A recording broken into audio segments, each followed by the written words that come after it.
Just when you thought things were looking rosy for California High-Speed Rail, the Office of Inspector General pops up with their review of the California High-Speed Rail Authority's 2025 Supplemental Project Update Report. Hey, it's your old pal Lucid Stu again, and we reviewed that supplemental report 3 months ago after it came out in this video. Check that out if you haven't seen it. In that video, I concluded that Merced to Bakersfield will be running by 2033. However, the OIG has access to information that was not previously public, so let's see if that theory still holds. First of all, what's an OIG? That's a state bureaucrat appointed by the governor that is specifically in office to audit and report on the California High-Speed Rail Authority. That position was created by the state legislature in 2022 after the authority demonstrated an inability to properly police itself. Now, Mr. Belknap's office does things like inspect major report releases by the authority to lend an extra, ideally objective perspective to them. One such release is the 2025 Supplemental Project Update Report published in August of 2025. Let's see what the OIG has to say about it. A big part of the 2025 SPUR report is how much funding California High-Speed Rail has and what everything will cost.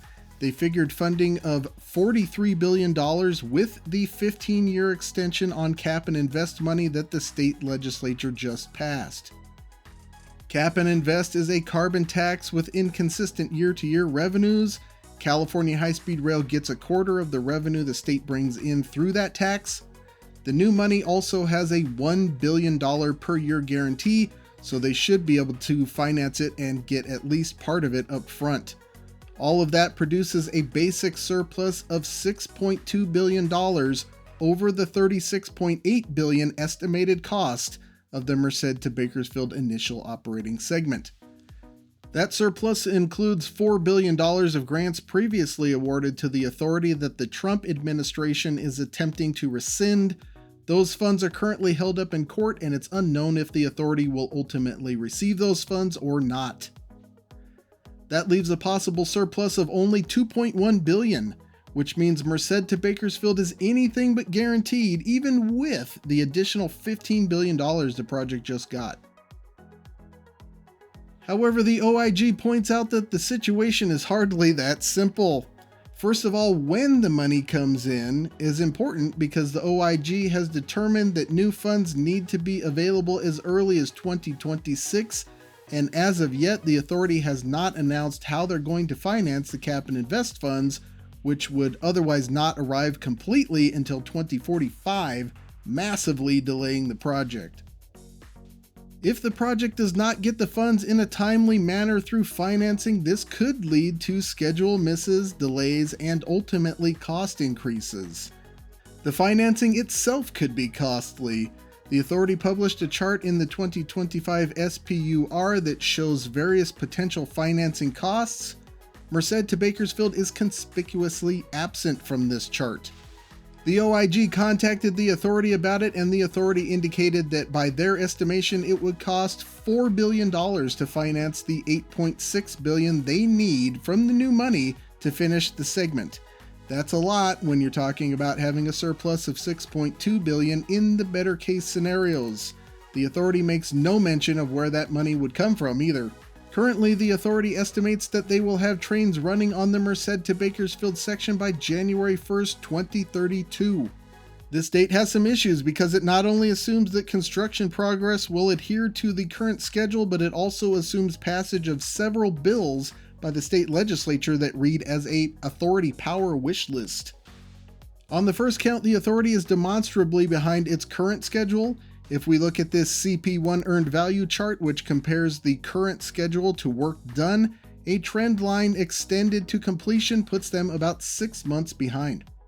They also have a history of delays in scheduling, such as the ones that ended up having construction package 4 in the Central Valley finalizing civil construction 6 years behind schedule in August of 2025. The other two construction packages for the first 119 miles are currently 6 and 8 years behind schedule.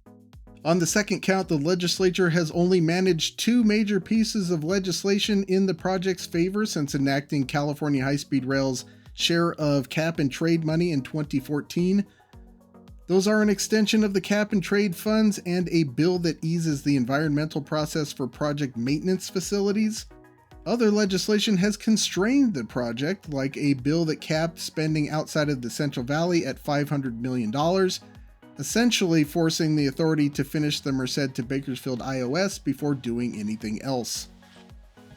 In comparison to these two items that took 10 years, the authority legislative wish list is 4 items long, and those changes need to be in place before 2028 in order for the current schedule for extension of work to Merced and Bakersfield to hold. Again, any delay likely results in an increase in cost in the face of as little as $2.1 billion in padding. To quote the OIG, delay is likely without new policy action by state lawmakers. According to the OIG, the estimate of $36.8 billion itself has some issues. While the authority reported that the base cost for the Merced to Bakersfield segment increased by $3.3 billion, this was tempered by decreases in inflationary and risk contingency that may not be warranted.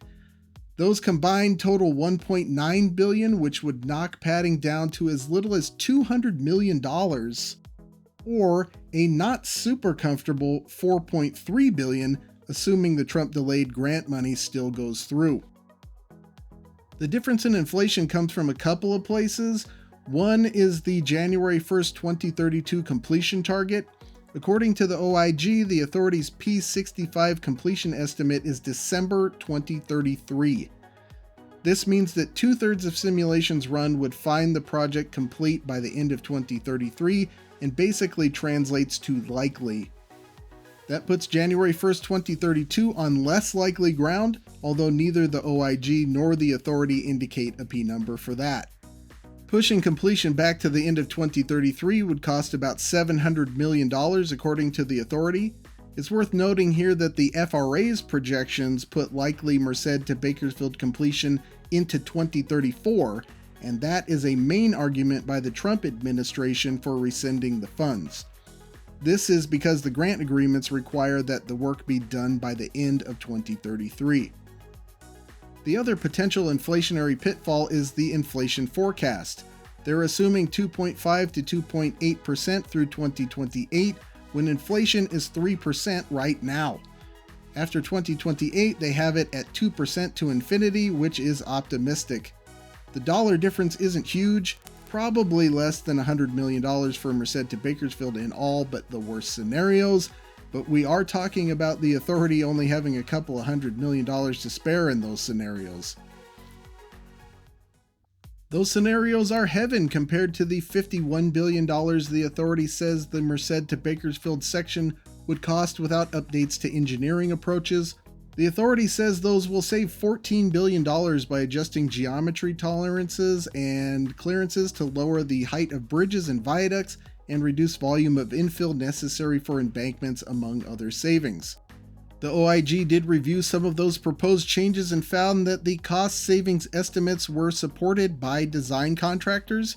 However, it's not clear how easily some of these changes can be implemented. An example is the authority's attempt to change an agreement with the city of Shafter, wherein the two parties previously agreed in 2018 that the authority would pay to elevate both high-speed and BNSF freight tracks through the heart of the city. The authority's new analysis favors running track through the city at ground level to save money, which the city opposes. Like other issues in the past, conflicts like these could devolve into protracted legal battles, which could delay the project. Speaking of changes, one revelation in the review is that the authority is still planning to single-track sections of the extensions to Merced and Bakersfield.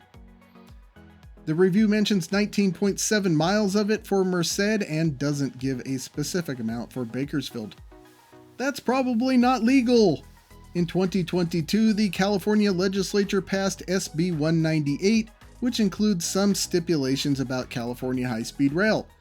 In that bill, the authority is directed to prioritize the Merced to Bakersfield segment, and that segment is defined as being 171 miles of electrified dual track, with a new combined station in downtown Merced and connections to the Amtrak San Joaquins and the Altamont Corridor Express.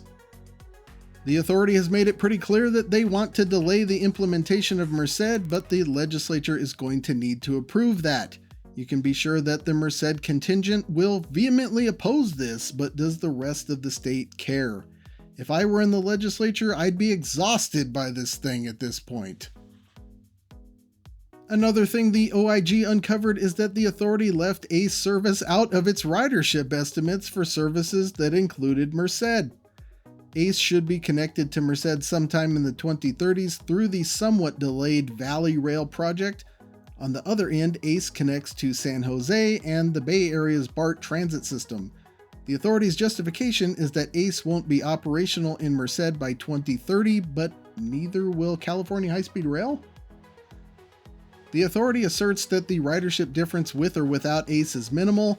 However, the 2025 SPUR makes the Merced option look particularly bad because they project it to actually be detrimental to operating earnings when compared to early operating scenarios without Merced. But the margin is razor thin at about $15 million. Would the ACE connection at Merced make up the difference? I'll let you come to your own conclusions as to why the authority would elect to leave that out. To wrap things up, let's review some recommendations by the OIG in this review, then we'll whiteboard the hypothetical funding situation. Number 1, describe actions necessary to secure financing, including cost and time. As we've established, both of those are important to sticking to schedule and keeping costs down. Number 2, give a more detailed description of design changes affecting the cost estimate. From previous environmental reviews, we have maps and profile drawings that we can scrutinize. For these changes, we currently only have construction guidelines. Number 3, give ridership and service planning information that includes the ACE rail line. It's easy to conclude that Merced should go with an incomplete picture that leaves some information on the table. Give us all the information so we can make a more educated decision. Thank you, OIG. I'll take over from here. Let's do some stoogebra. We have identified funding of $43 billion through 2045. We have an estimated cost for Merced to Bakersfield of $36.8 billion. That leaves a surplus of $6.2 billion to use beyond that section. However, let us subtract the grant money currently being held up. Now let's take away the authority's inflation and risk contingency decreases and the $4 billion it's going to cost to finance the $8.6 billion necessary to complete Merced to Bakersfield. Hey, we're coming up short there. That's not good. Finally, let's add the grant money back in. Wow, that's cutting it close, and that is assuming they can get it done by the end of 2033. The authority itself finds that likely. The FRA gives it a 50-50 chance. Overall, I think it's still the case that trains will be running by the end of 2033, but wow, the situation certainly looks more complicated than it should with all of those extra new funds. And let's keep in mind that's just for Merced to Bakersfield. We've done nothing to discuss the $100 billion plus it's going to take to finish the rest of Phase 1 LA to San Francisco, and we've exhausted cap and invest income through 2045. The authority has plans to look into public-private partnerships, but realistically, how much money is that going to bring in, and will institutions really be all that interested, considering that limping across the finish line on Merced to Bakersfield with $0 left is a real possibility? This is just one more aspect of the fascinating and tortured story of California high-speed rail. Good or bad, I just can't look away. What will ultimately happen?